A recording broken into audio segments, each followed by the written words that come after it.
ভালোবাসা আর প্রেম দুটো শব্দ শুনতে খুব কাছাকাছি,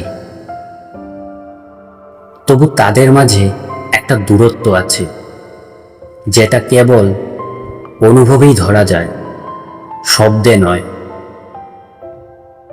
আজ কথা বলবো এই দুইয়ের ফারাক নিয়ে, যেখানে হৃদয়টা গল্প শোনায় আর বাস্তবতা শেখায় কিভাবে ভালোবাসতে হয়। ভালোবাসা আর প্রেম দুটো শব্দই এক, অথচ মানে ভিন্ন। একটা মনকে ছুঁয়ে যায়, আরেকটা মনকে গড়ে তোলে। প্রেম হতে পারে এক মুহূর্তের মোহ, এক চাহনির ঝলকানি, একটা বিকেলের কাটানো কিছু সুন্দর সময় যেখানে সবকিছু রঙিন, কিন্তু সেই রং চলে যায় সময়ের সঙ্গে। আর ভালোবাসা, ভালোবাসা মানে রাত জেগে অপেক্ষা, সেই মানুষটাকে বুঝে ফেলা, সে কিছু না বললেও। প্রেম বলে তুই আমার না হলে আমি শেষ। ভালোবাসা বলে তুই ভালো থাকাটা জরুরি, তুই যেখানেই থাকিস আমি শান্তি পাব। প্রেমে আমরা চাওয়াটা দেখি, ভালোবাসায় আমরা দেওয়া শিখে যাই।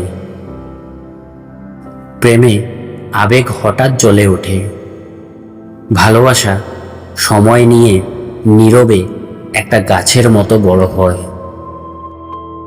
প্রেম একটা গল্প, ভালোবাসা একটা জীবন, আর এই দুইয়ের মাঝখানে আমরা দাঁড়িয়ে প্রেমটাই চাই, কিন্তু ভালোবাসার দায়িত্ব নিতে ভয় পাই।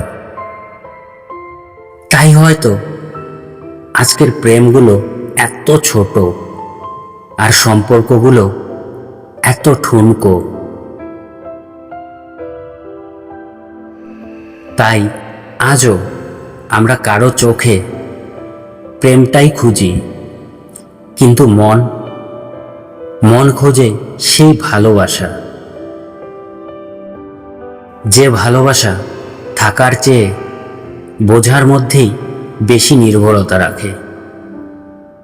আর আমরা সব বুঝেও ভালোবাসার গভীরতায় ডুব দিই না, কারণ সেখানে দায় থাকে, অপেক্ষা থাকে, আর থাকে হারিয়ে যাওয়ার ভয়। প্রেমে গল্প হয়, ভালোবাসায় ইতিহাস লেখা হয়। এবার প্রশ্নটা তোমার জন্য, তুমি কি লিখতে চাও? কমেন্ট করে জানিও তোমার মন কোনটা চায়।